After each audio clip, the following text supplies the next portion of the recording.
asato ma sadgamaya tamaso ma jyotirgamaya mrityurma amritam gamaya. Om Shanti Shanti Shanti.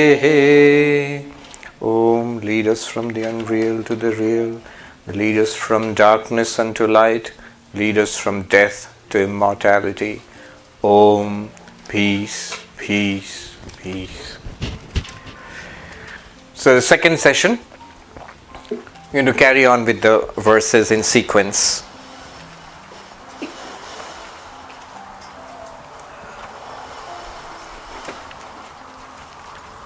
Verse number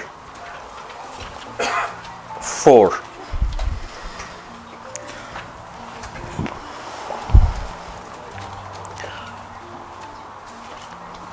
Paricchinnaiva jnanat, paricchinnaiva jnanat, tannashe sati kevalaha, sati kevalaha. Swayam prakashate yatma, swayam prakashate yatma, meghapayang shumaniva, meghapayang shumaniva. It is only because of ignorance that the self appears to be finite. When ignorance is destroyed, the self, which does not admit of any multiplicity whatsoever, truly reveals itself by itself, like the sun when the cloud is removed. Very profound verse. This verse, it tells us the Vedantic analysis of our problems, really what's going on, a deep analysis of our problems, why we are unhappy, why we are unfulfilled, and what the solution is. It tells us the real nature of the Atman or Brahman, which we are, and also the method or the very nature of spirituality. What exactly does spirituality do? So, all of this is there in this verse. It's a very interesting and important verse. Parichinna iva ajnanat. Parichinna means limited. This limitation is the source of all our problems. We don't usually use that language. We don't think about it that way. What's the source of my problems? The source of my problems, well, I'd say annoying neighbor, that would be in top 10. And then I'm not getting parking. You don't have that problem in Calgary. In Canada, you have lots of parking space. Maybe not in Toronto, but in Manhattan, that's a biggie source of unhappiness. Maybe it's my health, maybe it's my financial status, maybe it's my relationship status, or my Facebook likes or dislikes or whatever. These are my problems. These are my problems. And they're the big ones, like old age, disease, death, all of these problems. But all of them, Shankaracharya reduces to limitation, parichinna, cut off. Think about it. Limitation means what? What do you mean by limited? Well, I am this body, I am this person, and I'm limited in time. There was a time when I was born, and there's a time I'm going to die. This mortality, this inevitable death, this is called limitation. Parichinna, kala parichinna, limitation in time. And this is maybe the greatest source of all our problems. This fear of mortality, this fear of death. R.D. Laing, who was a psychologist in England, 1950s, 60s, she said something which I like. He said that human beings are afraid of three things. One, our death. We are really afraid of our death. That although we express in an expressed way, we don't think about it, but that's the underlying source of a lot of our psychological problems. In an expressed way, thinking about it, that's one of the practices a monk is supposed to undertake. Think about it. Somebody asked Swami Vivekananda, when Vivekananda told him to think about your own death, inevitability, and it will be very soon and it will be gone.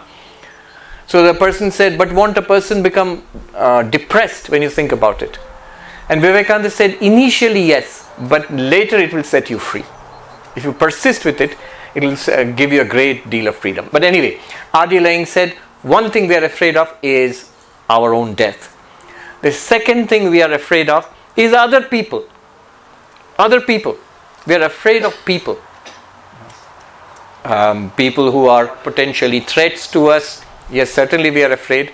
Who might do us harm, who might insult us, who might disappoint us. We are also afraid of people who are close to us. The people whom you love very much, who are very close to you, they are also potentially sources of sorrow and trouble for you. The more you love a person, the more suffering that person can put you through. Anybody who is a parent knows that. Children. So, other people, we are afraid of other people. And finally, he said, we are afraid of our own minds. All of this Shankaracharya reduces to limitation. Death is limitation, that one day this body is going to die. Not only that, another kind of limitation. I am only this body and everybody else is an other to me. So other people, I'm afraid of other people. They're all other to me. The French existentialist Sartre, he defined hell is other people. Definition of hell, other people. Other people is hell. So what is this other people? It's limitation. I am this, I don't identify with them. They're all different from me. So there, among them some I like, some I do not like, and in each case it's a problem. Because I like means I have expectations of them. I do not like, I have anxieties about them. In each case it's a problem. Limitation. I am only limited to this and nothing else. Parichinna. Limitation in space. I am this and not anything else. Limitation in time. My time on this world is so limited. Limitation in object. Only this much is mine. The rest is not mine. So on. So all these limitations are at the root cause of our problems. So what do you do about it? Apparently you can't do anything about it. What can you do about the aging and death of the body? You can manage it a little bit maybe. You do a lot of yoga and gluten free, you'll go a little easier. But still it's downhill. It's always downhill. After 50, after 60, it's all downhill. You can have a managed downhill slide or uncontrolled downhill. So this is limitation. Then Shankaracharya adds a word which is the source of all Advaita Vedanta. One tiny little word. Eva. Eva. As if. Limited. As if. As if limited. You see, limitation we all understand. In the moment it's pointed out what is meant by limitation. Limitation sounds like a philosophical term, but when you point it out in graphic terms in our own lives, how our lifespan is limited, our health is limited, our wealth and power are limited, our capacity for enjoying is limited. All of that limitation, that's a source, and really that is the source of all our problems, deep underlying source. That much is easy to understand. The next thing is the dramatic claim made by Advaita Vedanta. Parichinna eva. As if limited. You are not limited. Advaita Vedanta wants to tell us something that is so radical. You are Brahman. You are limitless existence. You are not born and you will not die. Body was born and body will die. It's nothing to you. Vivekananda says it's as little as a little bit of hair falling off from your head. You don't care about it. I mean, all the hair falls off, I'll be most happy. I don't have to keep shaving all the time. You don't care about it. Similarly, body. One body falls off. What is it to you? If you are a Hindu or a Buddhist or a Jain or a Sikh, from an Indian background, you believe that we have had thousands of bodies earlier. We have been born and we have died so many, countless number of times. In fact, if we are an expert in anything, it's in dying. We have died so many times, it should be nothing to you. By this time you're a past master of dying. But we are so terrified of it. So we feel this limitation, we understand. But Advaita Vedanta wants to tell us that you are not limited. You are immortal. You have never been born. You will never die. Bodies are born and bodies die. Minds are continuously changing. You are the limitless, unchanging witness of the mind. All problems are body related, mind related problems. But you are not body and mind. This is so radical. In fact, if you say believe in God, it's easy to believe in God. It's not so difficult. Millions and billions of people believe in God. But to believe, to even conceive that you are limitless existence, consciousness, place, that you are Brahman, that's much more difficult. Why is it difficult? Because we have a deep-rooted feeling that I know what I am. I never question it. I am this person, that's all. What's the point in questioning it? Advaita Vedanta questions. It begins by directly questioning your idea about yourself.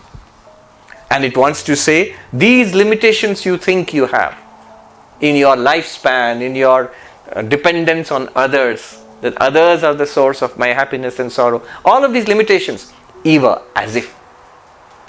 That's not true. Why as if? Ajnanat, because of ignorance of your real nature. It's like being in a dream. Another example which will come soon. Full of examples. So another example will come soon is a dream example. In a dream, suppose I am running through the forest and being chased by a tiger or something like that. Or you are more realistically, it's unlikely that you will be running through a forest and being chased by a tiger in Calgary. More realistically, maybe you are rushing to catch a flight or a train and you're about to miss it. Anxiety. Many of us have anxiety dreams. Many kinds of anxiety dreams. Or there's an important appointment and you're just having problem after problem and unable to get to it. These are subconscious mind generates these things. Alright. Now, a wise person comes in your dream and says, as if you have this problem. You really don't. What do you mean as if? I have to catch the train, get out of my way, it's all important. As if. It's because of something called sleep. You are dreaming. You wake up, you will realize none of these problems are real. There is no train to catch, nothing at stake if you miss that dream train, nothing.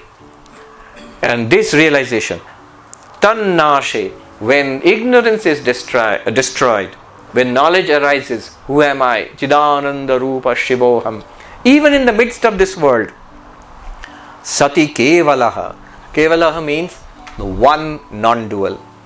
When ignorance is destroyed, you realize you are one and non-dual. One and non-dual means these other people, I'm limited, this one, and they're all other than me. No, they're not other than me. They are all me. All of them. Just as I feel I am this body, I am all of them. And in fact, there is no all, there is only one. Like one sun shining through many windows and many rays of light coming through. There is one consciousness shining through many minds and many bodies. And we are all interacting as if we are all different. In the Bhagavad Gita it is said, the one Lord shining through all of us, as if divided in all sentient beings. The billions of sentient beings here, as if. But really, bodies are many. You can count them. Even minds and personalities are many.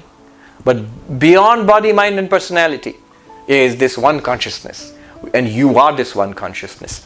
Sati Kevala becomes or realizes, I am the one limitless non-dual. Non-dual means Advaitam, non-dual. No second reality apart from you. Though it appears to be a second reality. So this limitlessness we realize, it's already there. It's not that I am limited, I will become unlimited. So no, your limitless nature is hidden as if by like the cloud hides the sun, as if. Even the cloud, when you don't see the sun and the cloud seems to come and cover the sun, first of all, a little bit of a patch of cloud cannot cover the sun, which is much bigger than the earth itself. Second, even that cloud is revealed by the sun shining behind it. Right? By which light are you seeing the cloud? by the sunlight. It is by your own limitless nature as consciousness that even the problems which come to you, old age, disease, death, unhappiness, problem from other people, all of these, how are you experiencing the problems in your life? How are you experiencing the sufferings in your life? It's only because you are this limitless consciousness. That I am. Nobody doubts it. We all feel that. I'm putting this whole teaching in another way. I am, nobody doubts it. But what we do is we immediately associate the I am with a body, with a mind, with a story. And then the problem starts. The I am becomes limited. Without those, the whole thrust of this self-knowledge will be to show how this I am is actually unlimited. Notice even the I and the am. The am is existence. Am, the isness. And the I is consciousness. The Sat Chit. Limitless existence consciousness is your nature, is my nature. It's there right now, just like the sun is shining. If the cloud seems to obstruct it, the cloud is blown away by a gust of wind and the sun shines unobstructed.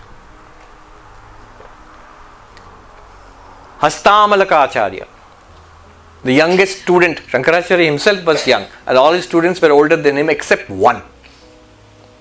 One was a young boy, and he was a strange little boy. He wouldn't speak.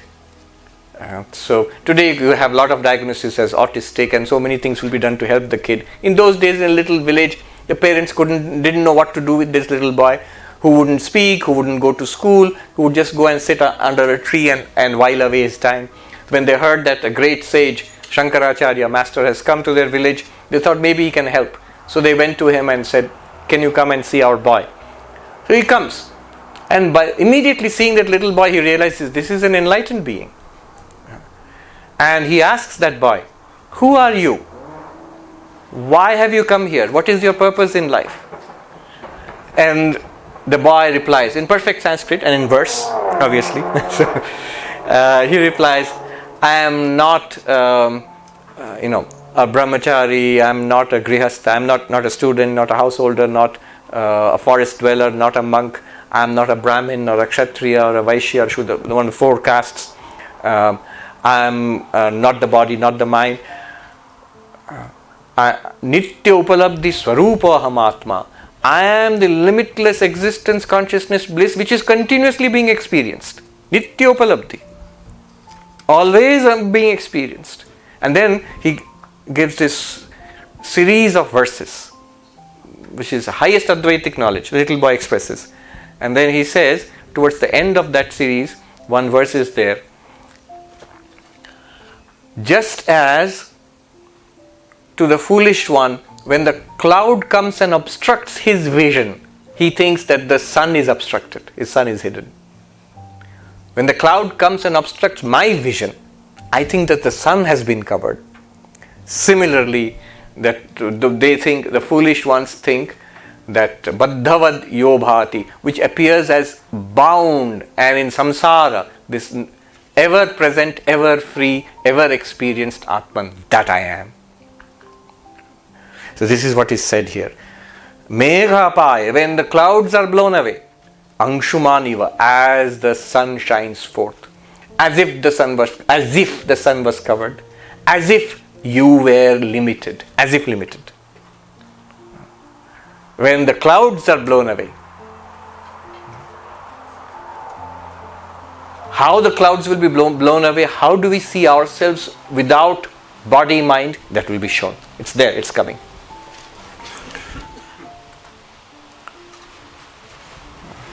Swayam prakashate, the Atman is self-revealed, like the sun reveals itself. You don't need anything. All you need to do is to remove the cloud which seems to obstruct it. So, what is the nature of our problem? Limitation. But very luckily, apparent limitation, the word eva. Why is it apparently limited? Because of our ignorance of who am I. When I realize who am I, what will happen? Sati kevala, it becomes one and non-dual. You realize yourself as one reality, non-dual, same in all beings. Immortal, no problem, no question of dying. Ever fulfilled, no need, no dependence on the world, body or mind for your fulfillment. And one with all beings. And revealed by yourself, not dependent on the mind to reveal you. Just as all that the mind can do is remove the ignorance in the mind. All that we need to do to see the sun is to remove the cloud, not to reveal the sun. You don't have to focus a flashlight on the sun. Right. So this verse is very important. Nature of our problem, limitation, but apparent limitation caused by ignorance. Solution to our problem, knowledge. What knowledge? Self-knowledge. Who am I? What am I? And that self-knowledge also does not reveal you, the Atman. You are always self-revealed. It's always shining like the sun. Self-luminous. What will spiritual practice do? Remove the cloud of ignorance. It will not reveal the sun. Need not. It cannot and it need not. The gentleman asked the question. So it cannot. No spiritual practice can reveal the Atman or Brahman. But it need not reveal because you are self-revealed. So that's all. This is a very important thing. It shows you what Advaita Vedanta is trying to do. Then number 5. Ajnana kalusham jiva. Ajnana kalusham jiva. Jnanabhyasad vinirmalam. Jnanabhyasad vinirmalam. Kritva jnanam swayam nashyet. Kritva jnanam swayam nashyet. Jalam katakarenuvat. Jalam katakarenuvat. Through repeated practice, knowledge purifies the embodied soul stained by ignorance, and then itself disappears as the powder of the kataka nut disappears after it has cleansed muddy water. One possible question is taken up here, somewhat related to the question that I think Paramita asked about the persistence of knowledge after death. So related to the question, after becoming enlightened, you realize that you are Brahman, will knowledge stay, that I am Brahman? See, then two things will be there. You are Brahman, right? Yes.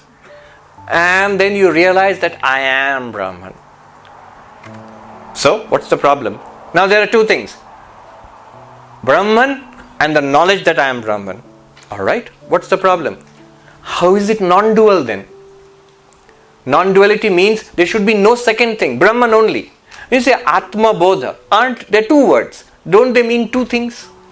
Atman means consciousness, pure consciousness, Satchidananda. You are Satchidananda.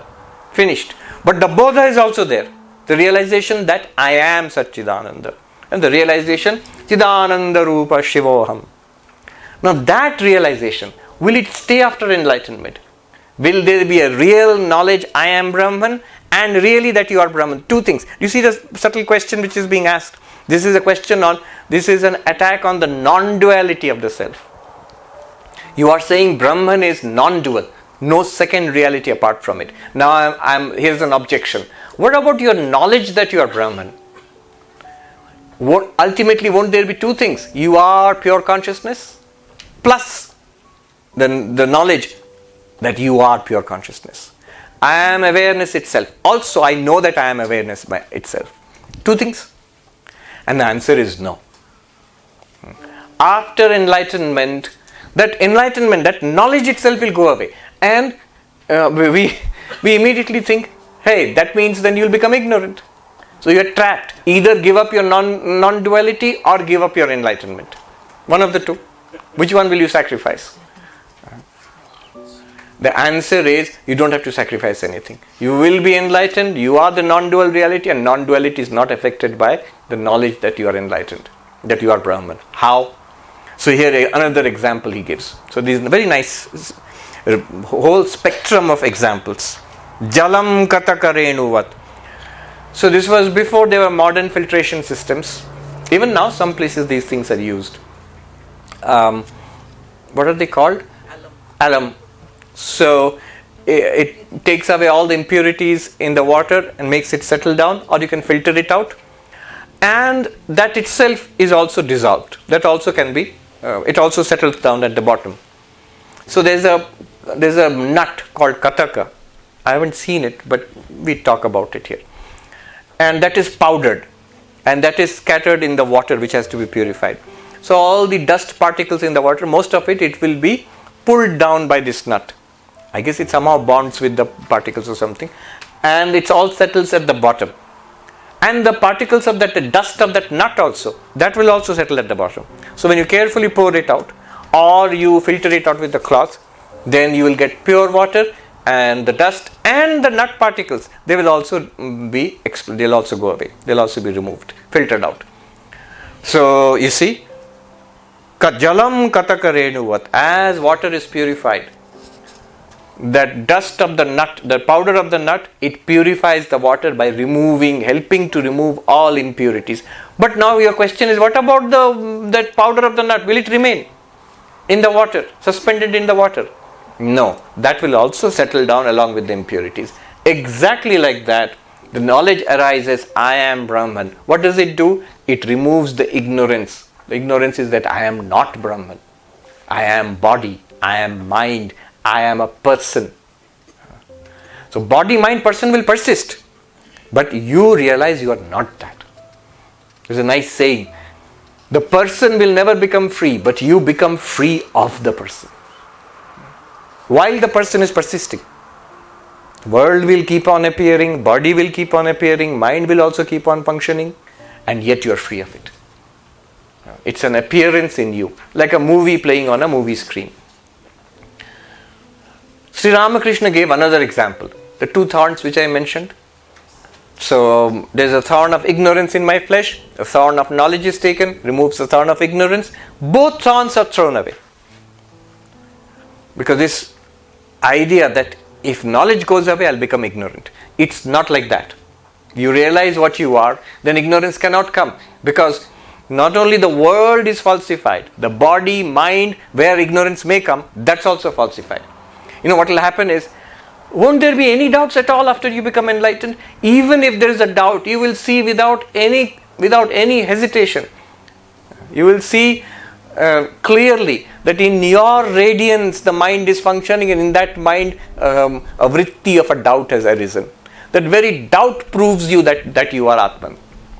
Shankaracharya's famous, there's one line which says, Yaeva tasya nirakarta tasyeva atmasa. Whoever denies this Atman, it is the Atman, the self of that very denier.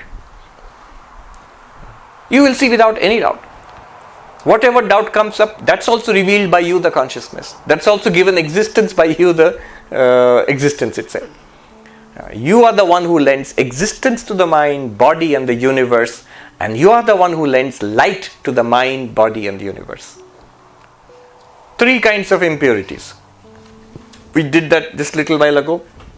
First, deepest impurity, ignorance. Then, restless. Then, impurity of the mind. So, in Sanskrit, chittamala, chitta vikshepa, ajnana. Ignorance, ignorant mind, restless mind and impure mind. All three can be considered impurities, but the deepest impurity is ignorance. So he says, ajnana kalusham jivat. A sentient being is afflicted by the impurity of ignorance, and which is removed by jnana, by knowledge. What knowledge? I am Brahman. Just a little addition here. Interesting wording is used. Jnana abhyasa nirmalam. Jnana abhyasad nirmalam. By the practice of knowledge, the jiva, sentient being, is purified. Impure, in the impure condition with ignorance, what does the sentient being feel or think? I am this person. When it's purified, when ignorance is gone, what does the sentient being feel or think? I am Brahman. It uses the same mind to point back to its Brahman nature. How is it done? Jnana abhyasat. Interesting use of the word abhyasa, practice. Didn't I just say in the earlier session, if you say practice, you haven't understood Advaita Vedanta? So what is the role of practice here? If it is karma yoga, it has to be practice. The essence of practice is repetition. The essence of practice is repetition. So Karma yoga has to be practiced, meditation has to be practiced, devotion also has to be practiced until real devotion comes. Knowledge itself doesn't have to be practiced, but what has to be practiced is Shravana Manana Nididhyasana. Repeated hearing this, studying this text once, twice, thrice, thinking about it again and again from various different angles, and then when we get clarity, staying with that clarity again and again. That is Vedantic meditation. You know the difference between Vedantic meditation and yogic meditation. Yogic meditation is focus, concentration, not allowing the mind to get scattered. So you focus on, say, suppose a mantra, Om Namah Shivaya. What do you do with that? Repeat, repeat, repeat. Om Namah Shivaya, Om Namah Shivaya, Om Namah Shivaya. The mind can only do one thing at a time, and you are giving it that one thing to do, Om Namah Shivaya. So it will not allow the mind to get scattered. That's yogic meditation. Mantra meditation, image meditation, many kinds of meditation are there. Breath, following the breath, and so on. All of them are training of the attention focus. In Advaitic meditation, Nididhyasana, what happens is, it's more, different words have been used to describe it. Vivekananda called it assimilation. It's not so much trying to realize Brahman, you already have got clarity. Through hearing and reasoning, you've got clarity. Now staying with that clarity until it's assimilated, until you can say that honestly, I am Brahman. You don't have to say it, but you can feel it. It's clear to you now. Another term used is, somebody said, marinated. You know, when you cook, after cooking, you don't immediately take it off the fire. You put a lid on it so that the masala, the spices are absorbed in the food. Similarly, after you're listening, thinking, got the clarity, don't pack up immediately and leave. You stay with it. Day after day, you think about it and then stay with it. Let it marinate. You soak into it. Another term used is familiarization. It's not to find something. You already found it. Once you have got clarity about what the teaching is, you found it. Now you familiarize yourself with it. Because we have become familiar with body-mind. Now become familiar with yourself as awareness. It's present now. But become familiar with yourself as awareness. Note its special features. That it's limitless. It's not born. It does not die. It does not have old age, disease, death. It does not have unhappiness, depression. It does not have excitement or boredom. You familiarize yourself with yourself. So this is Vedantic meditation. Now, number 6.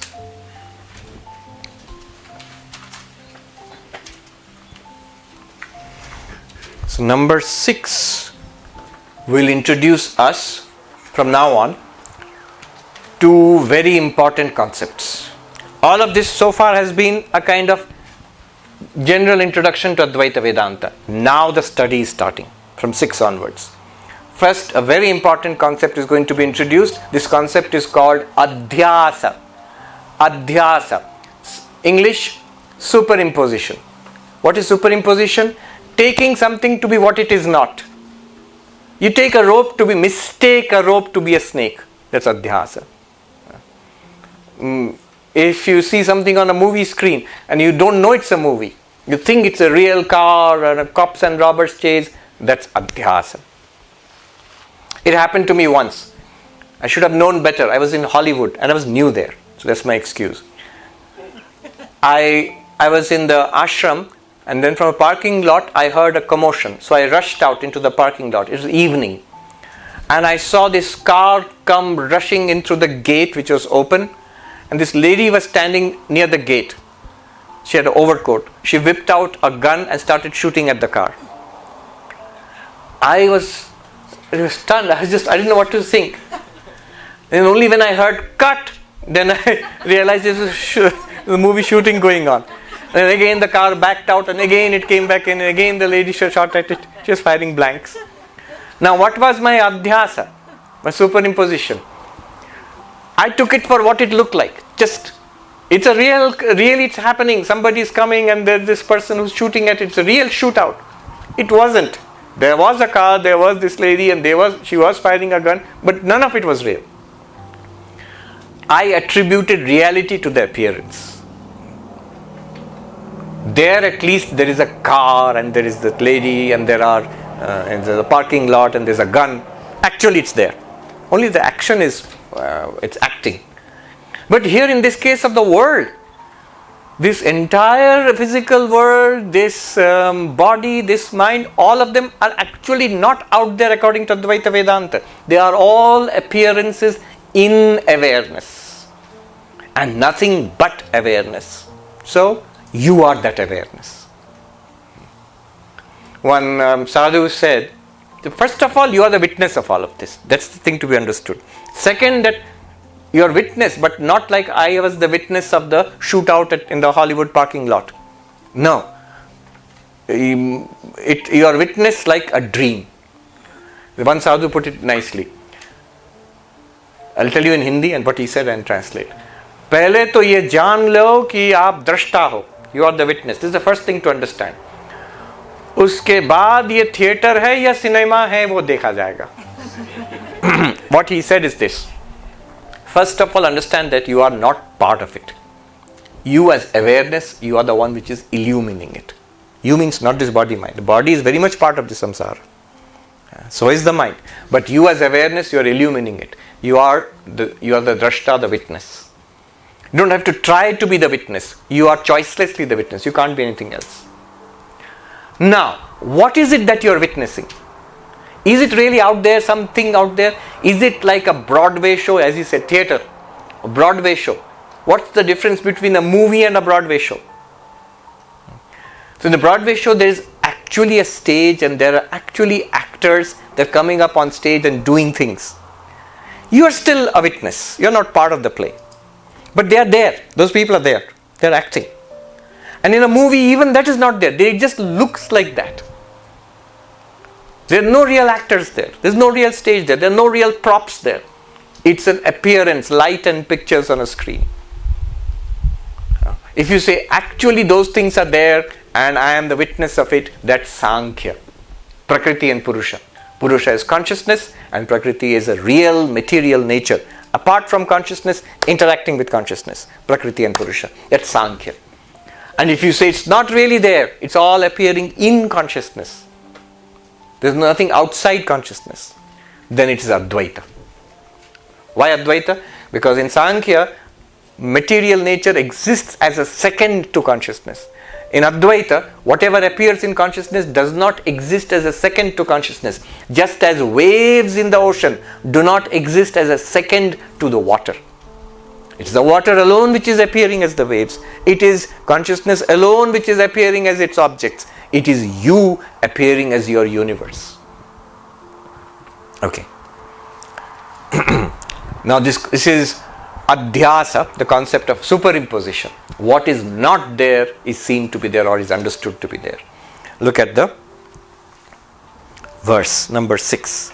Samsara swapnatulyo hi Samsara swapnatulyo hi Ragadveshadi sankulaha Ragadveshadi sankulaha Swakale satyavadbhati Swakale satyavadbhati Prabodhe satya sadbhavet Prabodhe satya sadbhavet.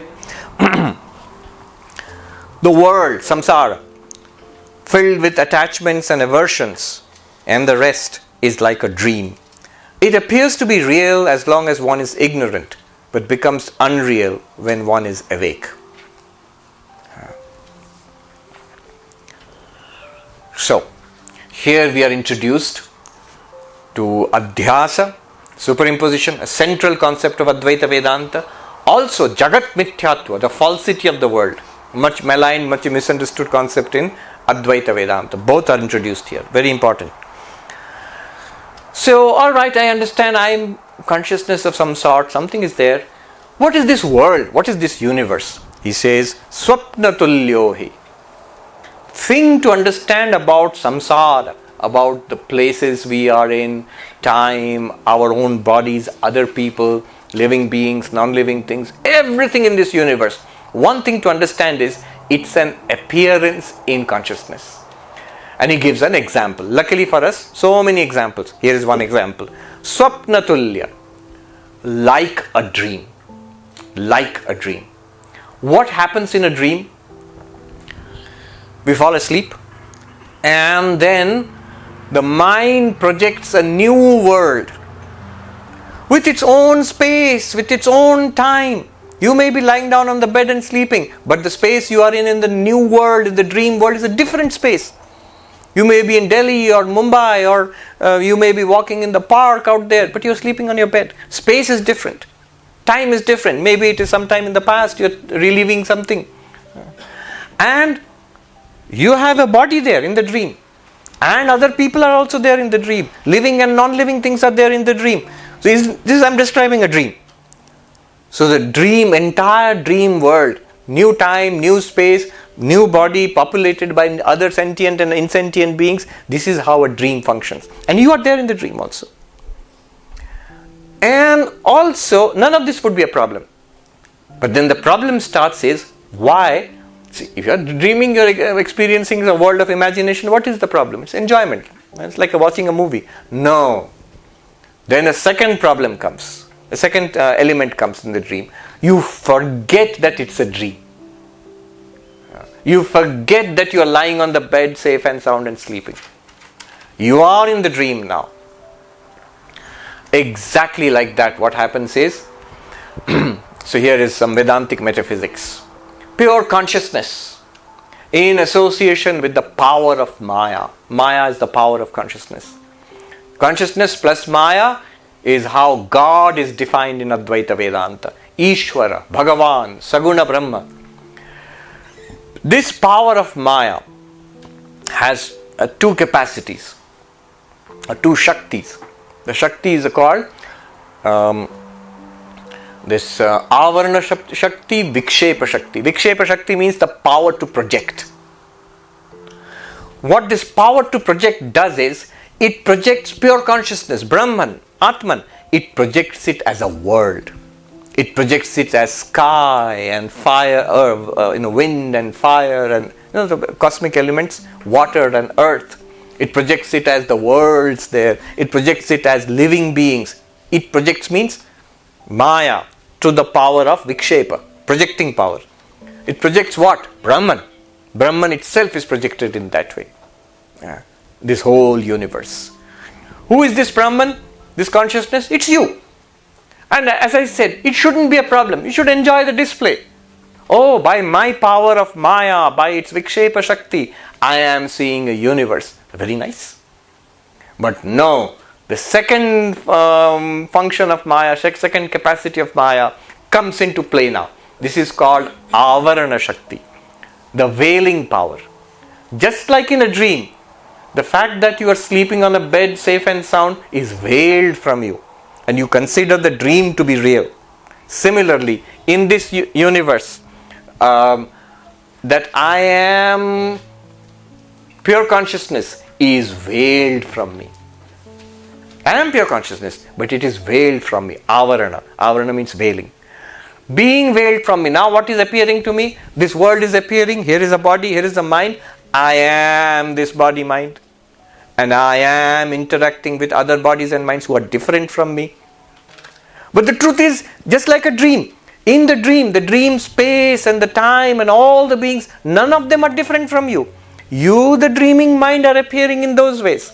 Exactly like that here, I, the consciousness, through my power of Vikshepa and Avarana, by Vikshepa, by the projecting power, I am appearing as all of this.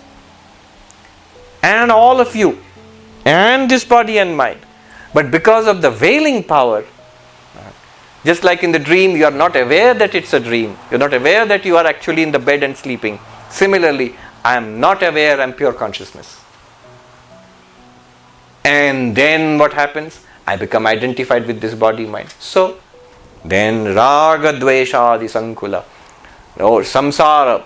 Sankula means turbulent, afflicted by Raga Dvesha, likes and dislikes. Inevitable. The moment you limit yourself to a personality, You will have likes and dislikes. If I'm a body, I will like it if it is not too hot, not too cold. If I am a mind, I will like it if people are nice to me and not nasty to me. It is inevitable. Likes and dislikes are there. And through lifetimes of conditioning, strong desires are there. And then I chase those desires, seeking fulfillment. Never possible, never. In many lifetimes, never possible. Samsara starts for me. Because I have strong likes and desires, and I try to fulfill my likes and avoid my dislikes. Raga, dvesha. Raga means likes. Dvesha means dislikes, aversions. Sometimes I do it within the limits of dharma, ethics, morality. Sometimes I exceed the limits of dharma or ethics or morality. Because my likes are so much, I really want it, I don't care, somehow I must get it. Or my fears and anxieties are so much that I really do immoral things to protect myself. I tell a lie or something. And so, dharma, adharma, moral, immoral actions. And that will give rise to the papa punya, merit and demerit. Good deeds give rise to punya, merits. Bad deeds, naughty deeds give rise to demerits, papa. And that gives rise to sukha dukkha. Future lives in which pleasant and unpleasant experiences keep coming to me. Just like they are coming to me now. This is all generated by my past. So here is the chain of action. Here is the chain which I just mentioned. Raga, dvesha, likes and dislikes, leading to dharma, adharma, moral and immoral actions, leading to merit and demerit. This is the law of karma. Papa punya, leading to sukha dukkha, pleasant and unpleasant experiences in this life and beyond. This is samsara. All due to what? Due to this projection and veiling. Because of veiling, this projection and veiling together, it causes what something called adhyasa, superimposition. The rope is veiled and it looks like a snake to me. This is superimposition. Superimposition is a fancy word, just means taking something to be what it is not. Shankaracharya defines it as atasmin tad buddhi. What is not there, you see it there, or you think it's there. This is a crucial concept in Advaita Vedanta. And then he defines Swakale Satyavad Bhati. As long as it exists, as long as I am not awake, as long as I am under the influence of the veiling power, it seems to be real. As long as I am sleeping in the dream, whatever is happening in the dream seems to be real. What's the difference between seeing a dream and seeing a movie? When you are watching a movie, you are aware it's a movie. No matter how terrible, how tragic, how scary, it's all enjoyment for us. It's all enjoyment for us. It's an aesthetic experience. It's art. Even if it's terrible. But even a fraction of that if you see in your dream, you get very agitated. Why? Because the dream feels real while it's happening.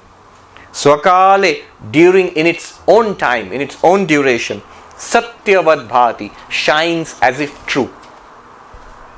Then, Prabodhe Sati, once you awaken, once you wake up, snap out of it, Asad Bhavet, immediately becomes unreal, false. What do you say? Oh, thank God it was a dream. If it's a nightmare, or if it was something nice, you won the lottery or something like that. Oh no, it was a dream.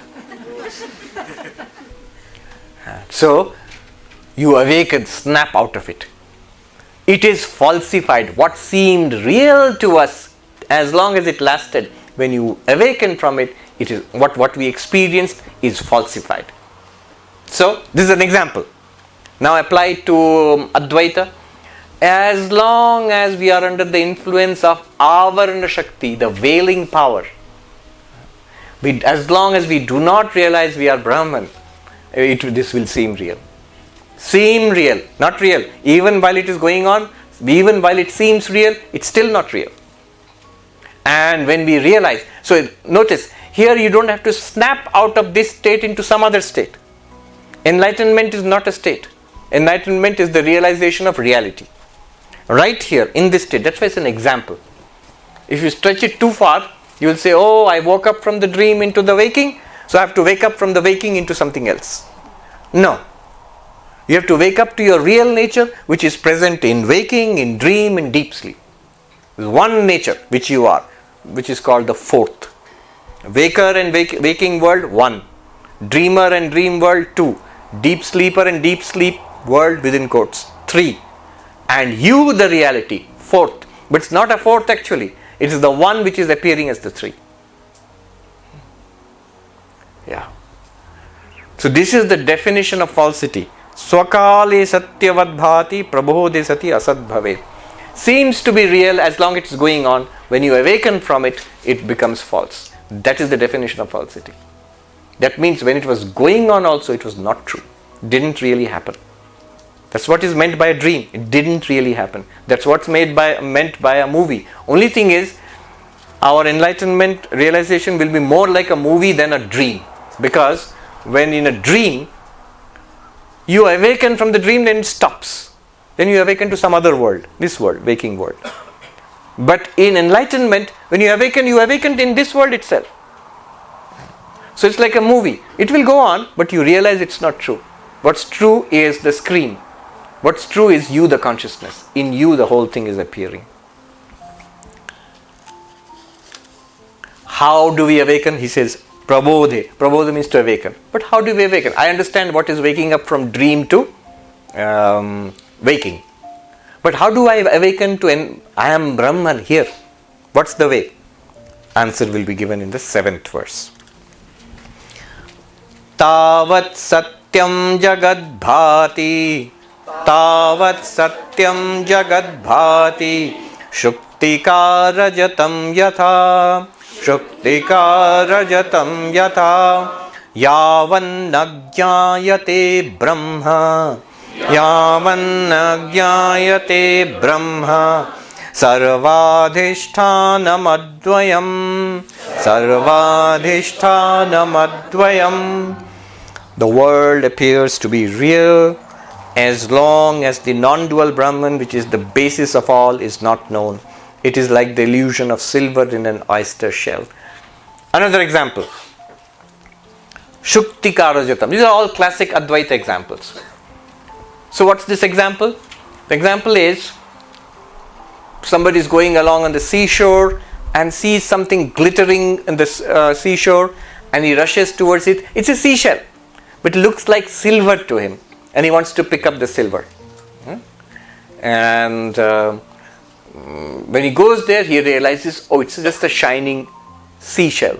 Actually, what he's calling here, oyster shell. Yeah, illusion of silver in an oyster shell. Exactly like the snake in the rope.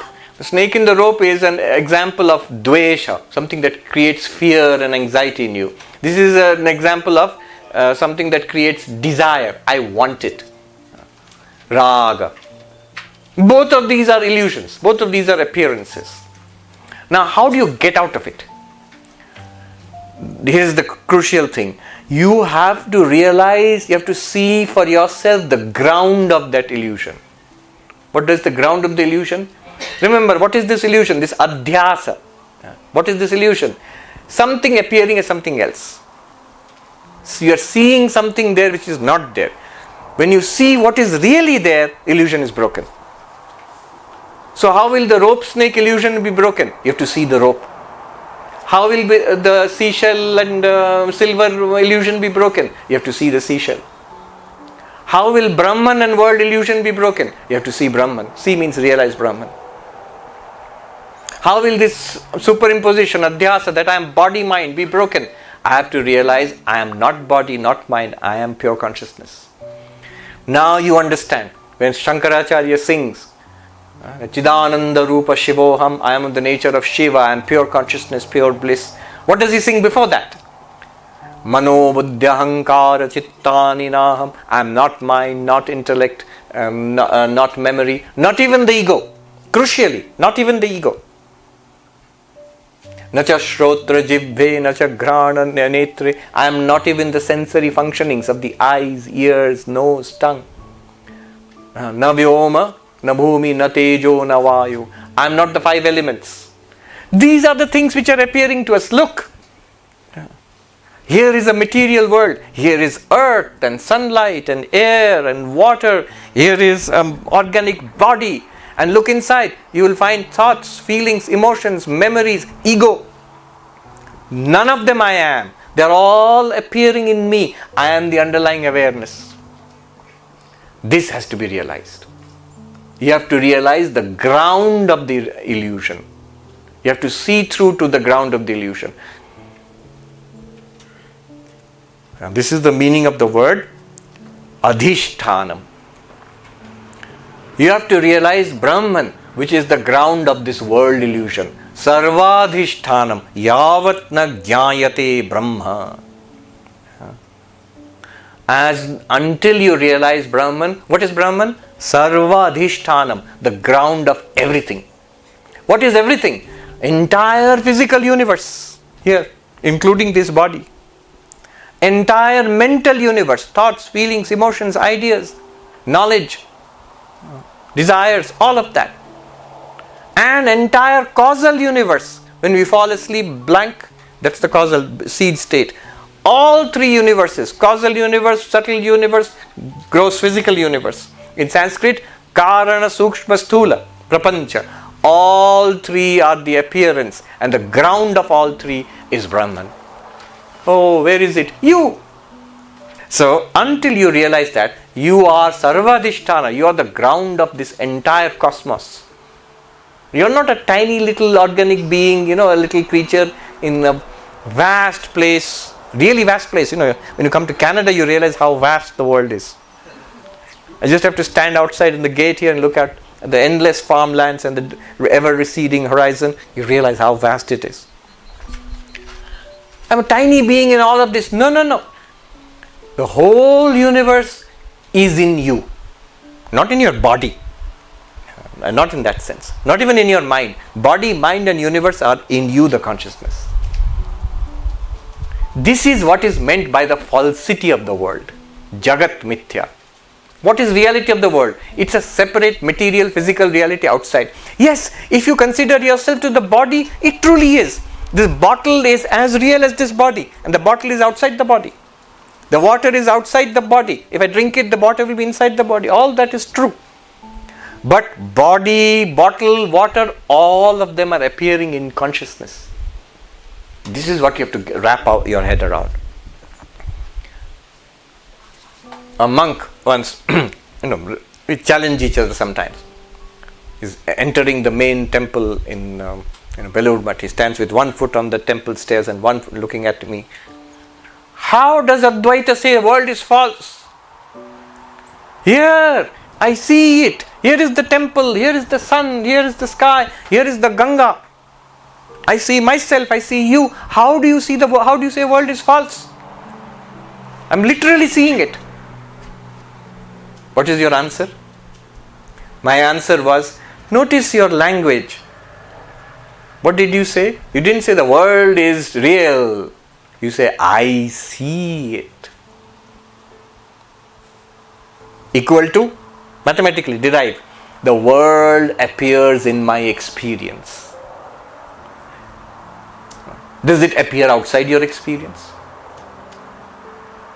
The very word appear means experience. You say, no, it might be in somebody else's. There might be a planet or a star in which, just now the Indian space mission landed the Chandrayaan space vehicle on the dark side of the moon, South Pole. No spaceship had landed there earlier. So that was unknown. Now we are beginning to get knowledge of it. So how do you say it was in your consciousness, in consciousness? These are questions. You must be able to answer this. There is a difference between knowledge and awareness. The whole world exists in awareness as the known and the unknown. A tiny bit of it is known. See, for example, right now, this slice of reality is something I can see. But that which is back there, you can see it, but I can't see it. It's unknown. Now I turn my eyes towards it. and now I can see it. I deploy my instruments of knowledge. What are my instruments of knowledge? Eyes. And I deploy it and see that. But now I can't see you. Turn around and I see you. My knowledge changed. You faded into the unknown, that became known. That fades into the unknown, you became known to me. But this and that, as the known and the unknown, was in my awareness. Let me put it in another way. In your dreams, when we are in the dream, we are walking around seeing something, talking with people. We also have the sense that we are in the midst of a vast world. Let me repeat that. In our dreams also we have the sense we are in a world. It seems like a real waking world, isn't it? We don't feel in the dream that I'm talking to you, only you exist and I exist and there's nothing else around. That would be very weird. We feel we are in the dream. We don't feel we are in the dream. We feel I'm talking to this person and of course the whole universe is around us. That is unknown, this person is known. But when you wake up, what will happen? What will happen is you will realize that which was known to you, this person, and the vast universe around you which was unknown to you, all of it was appearing in you, the dreaming mind. Similarly, this entire universe is appearing in consciousness and you are that consciousness. A lovely example I'll give you. Our senior most member in the Vedanta Society in New York is Bill Conrad. He is a veteran of the Second World War. He's 99 years last month. Now, he is a trained physicist and quite skeptical.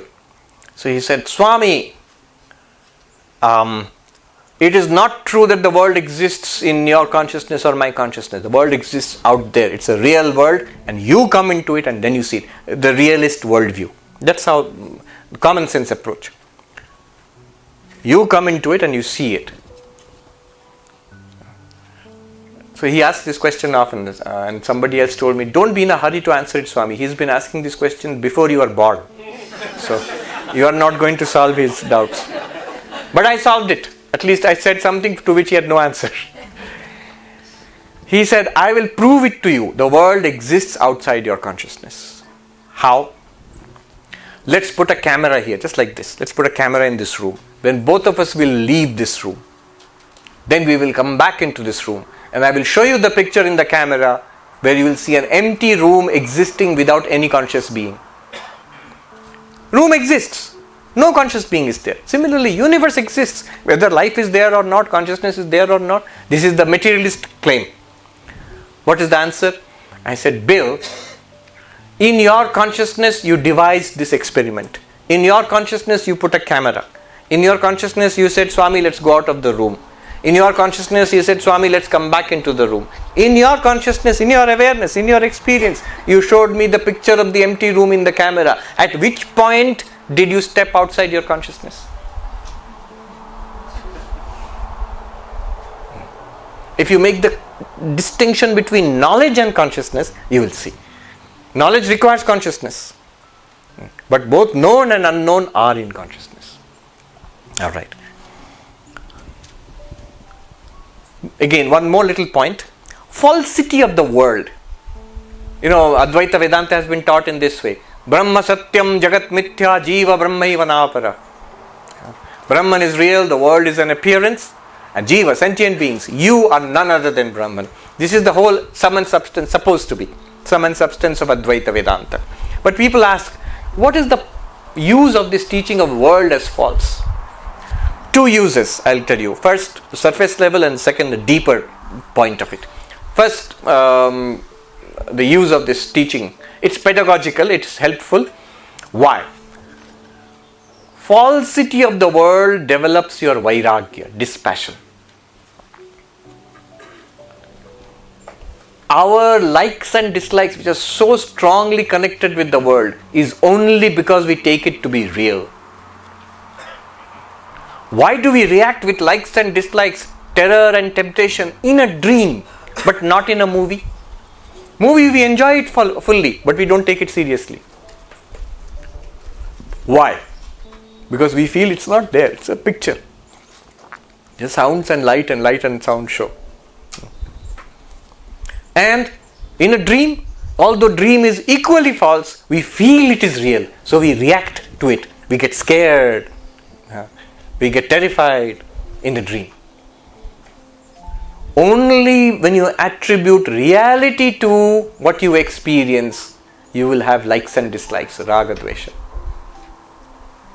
In a movie also you will react. You will cheer for the hero. You will boo the villain. But that's also in, you understand. There's no real hero, no real villain there. It's part of your enjoyment. But not in a dream. Nightmare, you are really suffering until you wake up from it. It's because you attribute reality to it. We attribute reality. As long as we attribute reality, there will be real raga dvesha, pull and push, likes and dislikes. Samsara will be real for us. So it develops vairagya, dispassion, when we see the world as false, as an appearance in consciousness. That's one reason, but not the most important. Here is the crucial, most important, stunning reason why we should regard the world as false. What are you looking for in Advaita Vedanta? The ground of that illusion. In the snake rope, you're looking for the rope. In the shell silver, you're looking for the shell. In Brahman world, we are looking for Brahman. Okay, now let me ask you. If the snake is false and the rope is real, you're seeing a snake there. Where is the rope? Look it. Where? Where the snake is? Why? Because the snake is false. It is the same thing in reality rope, in mistake snake. That is the meaning of falsity. When the man is tempted by the silver and someone tells him it's just a seashell or an oyster shell, he asks, where is the oyster shell? There, where you are seeing the silver. See clearly, you will understand. Where is Brahman? Where is Brahman? If the world is real, then Brahman has to be elsewhere. God is in heaven. If the world is an appearance, then the question will be, what is it truly? It's Brahman. Then where is Brahman? Here, right now. Which object is Brahman? Every object.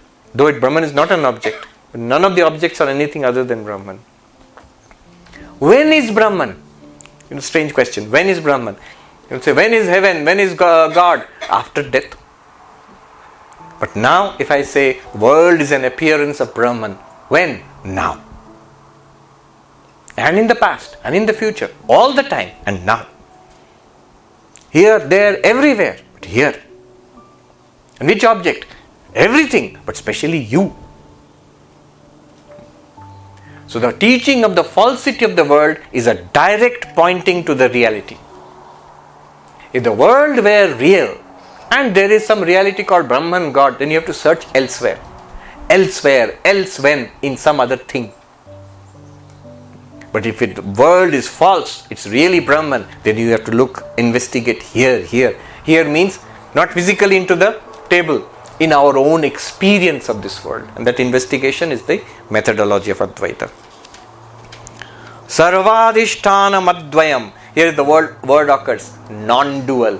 See, understand what is meant by non-dual again and again. Advaita, non-duality. What is this non-duality? It means that the appearance is nothing but the ground of that appearance. The ground of that appearance is non-dual with respect to that appearance. The rope is non-dual with respect to the snake. When I use two words, rope, snake, how many are there? One. But the snake it looks different. It's something different, isn't it? It is not a second thing apart from the rope, non-dual.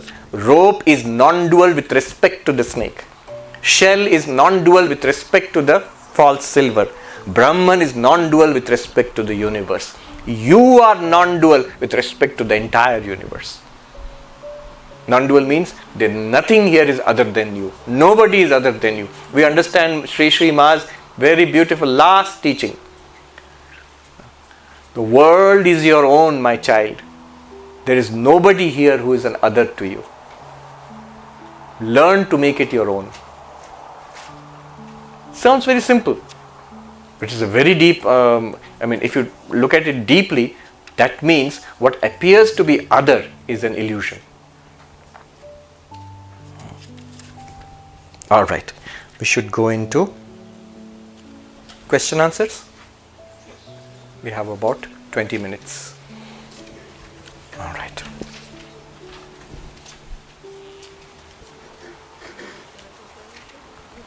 So, the concepts of adhyasa, superimposition, concept of falsity of the world, concept of ground of that illusion, non-duality, all heavy-duty concepts we have come across.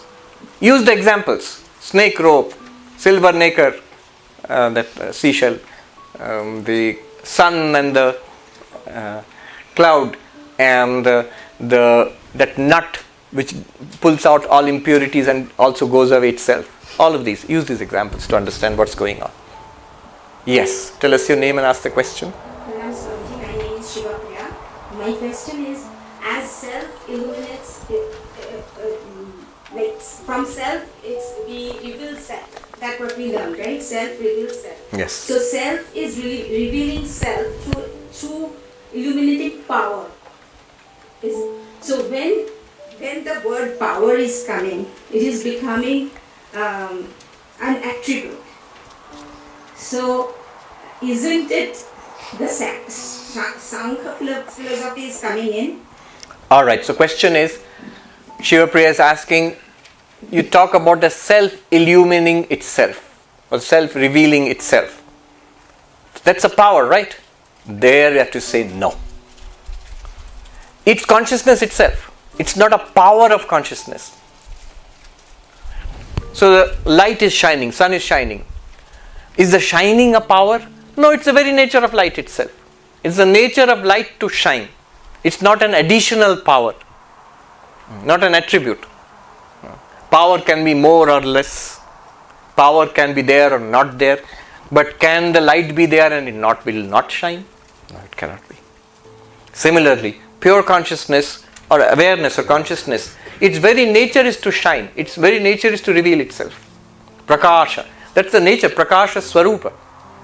So it's not a power of consciousness to reveal itself. Yes. This is Maya, right?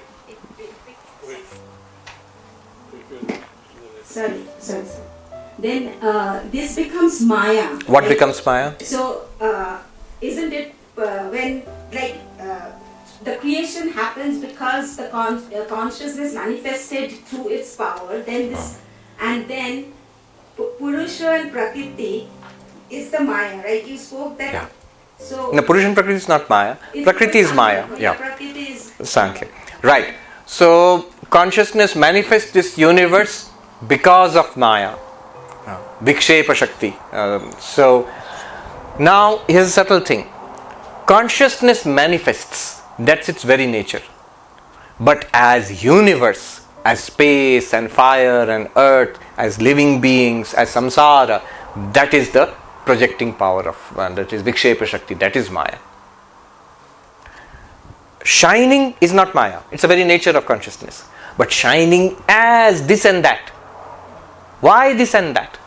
That is Maya, Vikshepa. Vikshepa means the projecting power or which makes it various. It appears as human beings and animals and stars and quarks and quasars. All of that, entire material nature. Why? It is Vikshepa, the projecting power of Maya. So it's a power, that's a power. And that's why it's not ultimately real. But the manifestation itself, that consciousness shines forth. See, here is a question. Gaudapada, this is an answer from Mandukya Karika. Why at all of this is happening? Why at all consciousness is appearing as all of this? Answer will be Maya. But why Maya also? Then the answer is, Gaudapada says, Devasya esha swabhava. This is the very nature of that shining reality, to shine forth. Now when it shines forth, it will shine forth as something. Our problem is not with it shining forth. We don't want it to all stop shining. I don't want this universe, it's terrible. No. This is a wrong understanding of Advaita. Advaita does not want to shut out the universe. Advaita does not say that you should not see, hear, smell, taste, touch. Advaita does not say that you should not earn money, drive a car. No.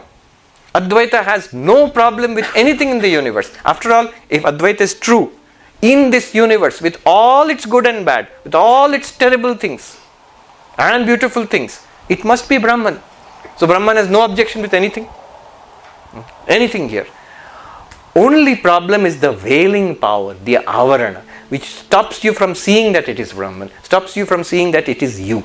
Once it is you, once it is Brahman, problems are solved. Somebody suffers terrible injustice, maybe is killed or murdered or something. It's terrible. How can Brahman permit this?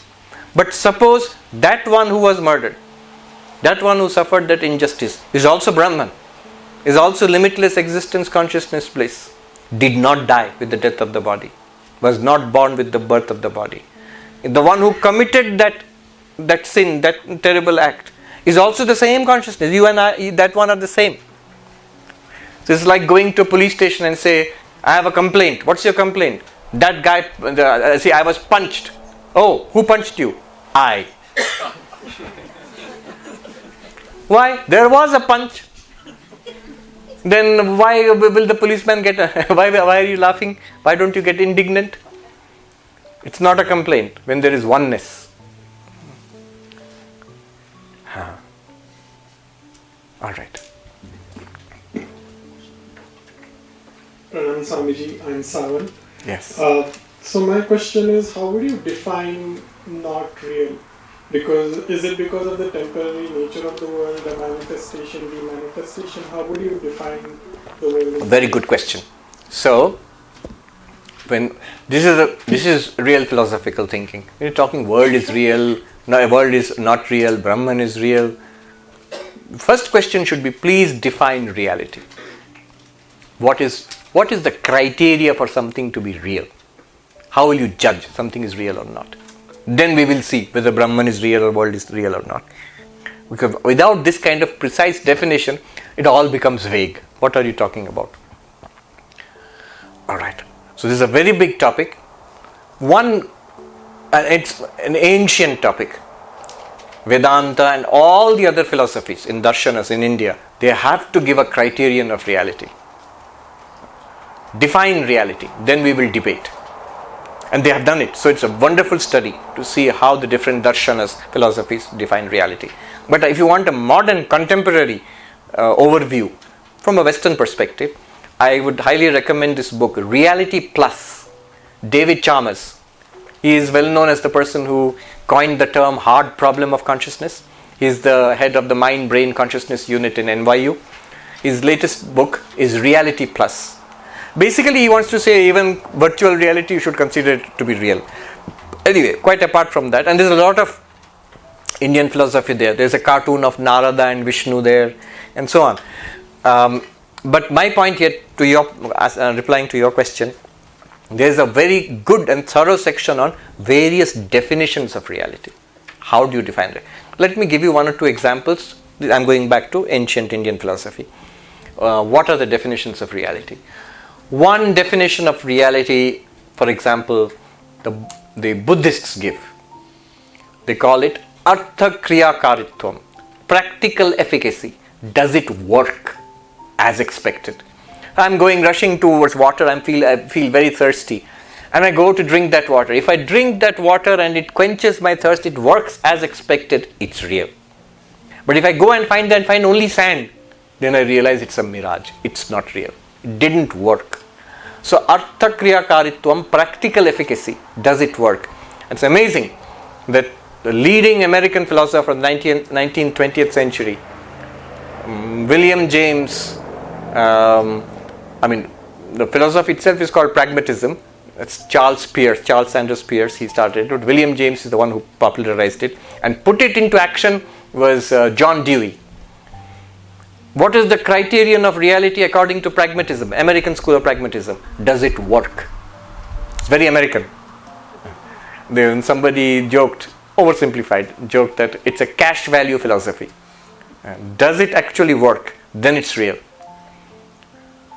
To this, the Vedantin, Advaitin says that, I see. So if you drink water, it quenches your thirst, it's real. Yes. Well, my dear Buddhist, You rush to this lake and you drink water and quenches your thirst. Would come to the conclusion it's real? Yes. Next moment you sit up on the bed and you realize you were dreaming all along. Huh? In your dream you felt thirsty. In your dream you drank water, and in your dream you felt quenched. Will you say now that water is real? No. So the practical efficacy is not a foolproof criterion of reality. And like this, many other theories are there. So the Buddhist will ask, okay, wise guy, Advait, a non-dualist, tell me your criterion of reality. Our criterion of reality, this is direct answer to your question. Trikalavadhitatvam satyatvam. That which cannot be negated in the 3 periods of time is real. What is negation? Negation is correction. What is correction? That which I thought to be real is false. This flash of realization. This should not happen. If this does not happen, cannot happen, then that thing is real. Now see, snake rope. I have a flash of correction. Oh, it's not a snake, it's a rope. Therefore the snake is not real. Silver naked, it's not real. Because it's not silver, it's just a seashell. Oh, correction, got corrected. Dream, I woke up. Oh, it was a dream, none of that happened. Corrected. So anything that can be, badha means correction, negation. That the earlier thing which I thought to be real is now understood to be error. Alright. Now here someone might ask a question. Okay, you are saying that something that is corrected is not real. I understand that. That's understandable. But what you consider to be real, how do you know it will not be corrected in future? You might get another bit of knowledge which will correct it. That it is not real. Brahman is not real. I now realize. I have realized Brahman plus. So the old Brahman is discarded. It's not real. How do you know it will not happen? So therefore, can you think of something that cannot be corrected? There is something, which is consciousness itself. What does all correction depend on? Consciousness. What does all existence depend on? Existence itself, Sat. Sat cannot be corrected. Chit cannot be corrected by definition. Even to correct it, you will never, it's impossible to have a cognition like this. Oh, consciousness is not real. Now I have consciously realized it. It's impossible. Every correction depends on consciousness. Consciousness does not depend on correction. So consciousness must be by definition real. Oh, I see. That's very nice. What is this consciousness? It's you. It's you. Our problem is to mix up parichinna, to take up something limited and put it on consciousness, body, mind, personality, and then weep. Advaita says, take a look at yourself as that uncorrectable consciousness, unlimited consciousness, and then live your life as body, mind, personality, no problem at all. It will be like watching a movie. You will be a blessing to yourself, you will be a great help to others for the first time. Swami Brahmananda says, after this realization, your spiritual life starts. Because it's real then, it's real. Before that you are seeking. Okay. Very good question. One should think about this. What is real? What is the definition of reality? And there are many other definitions of reality offered by the other schools. So Advaita cuts all of them down and then gives this definition. And interestingly, David Chalmers, I'm sure not going through this process, he has come to his conclusion also. It's this non-correctability that should be the final, one of the, at least he says it's one of the criteria of reality.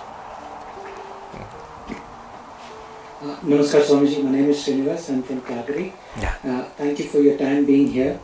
Swamiji, from the previous session I had a question.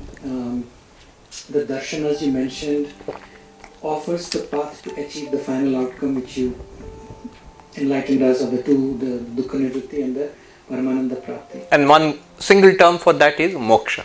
Moksha. Freedom. Thank you.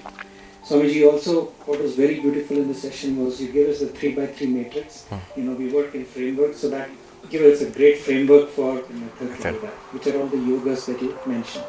Now, is this 3x3 only an Advaitic framework? Only an Advaitic framework, because if you go to some other school of Vedanta, if you go to a Madhva school, they will completely disagree with this. I was going to ask that question. Yes. So if you go to Ramanuja, he will not say Karma Yoga, then Bhakti and then Jnana. No, he will say Karma Yoga, then Jnana and then Bhakti. The basis is selfless action. Then next will come knowledge of yourself as consciousness, and then Bhakti towards the Supreme Consciousness, that is God. That is Ramanuja. So he will privilege Bhakti over Jnana. And if you go to Chaitanya Mahaprabhu, he will say, just forget all this stuff. You need only one thing, that's Bhakti. Just love of God. That will do the trick.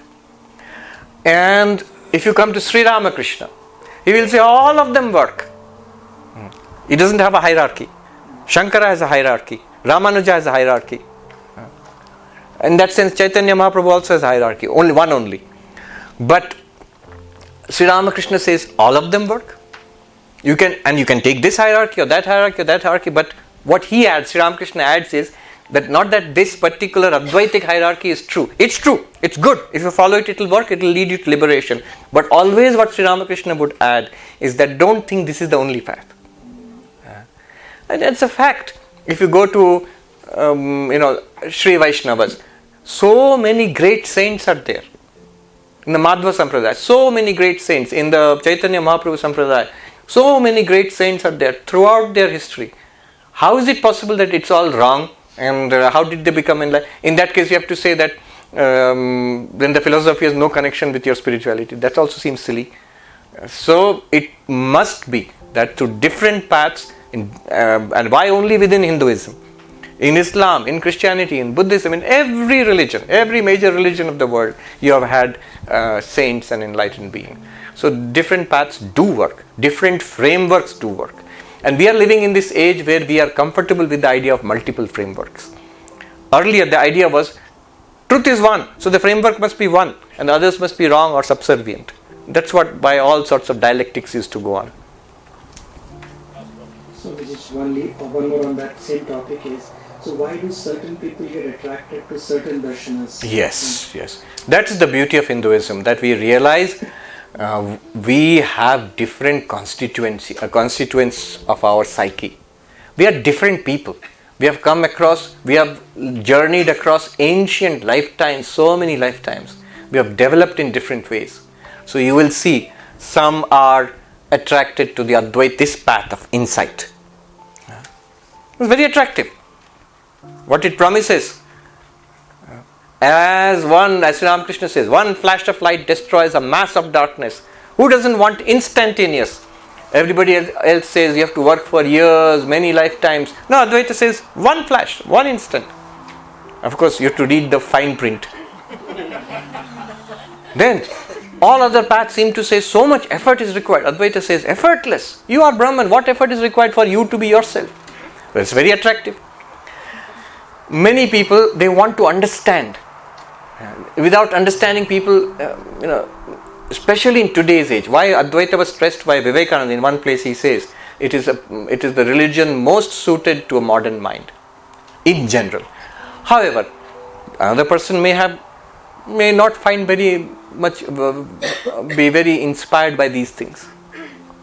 But bhakti, devotion, can inspire such a person. Another person may find all of this bhakti to be sentimental, Advaita to be just philosophizing and all this speculation. I want to do good to the world. The world is suffering, and here is my Lord in all these forms. Vivekananda said, my God the hungry, my God the sick, my God the illiterate, my God the wicked. These are the God that I worship.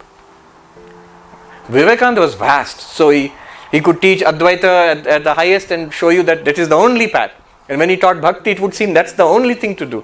When he taught karma, it seemed the only thing to do. And he was, of course, a meditator par excellence. So if you read Raja Yoga, you feel the only way is through meditation. But all of these work. So, and our mental constituencies are different and very easy to see. When you approach these paths, you will see you feel a pull towards one. One seems living and interesting and exciting to you. The others seem alright, not bad. And we are not all exclusively or jnanis or bhaktas, we are a mix of some of that. Vivekananda had the last word. He recommended a harmony of all four. Have constituents of knowledge, devotion, action and meditation in your life. And notice, even this classical Advaita framework, it has all these attributes. Sanatana Dharma always has all the yogas. Always. But it may be put in different frameworks. I'll wrap up. Shiva Mahimna Stotram. Ruchinam Vaichitriat Rijukutila Nana Pathajusham. Very beautiful verses there. The Vaishnavas, the followers of the Vedas, the worshippers of Shiva, all go to thee, my Lord, as various rivers wending their ways in different ways run to the same ocean. Thus, all beings run to you, my Lord.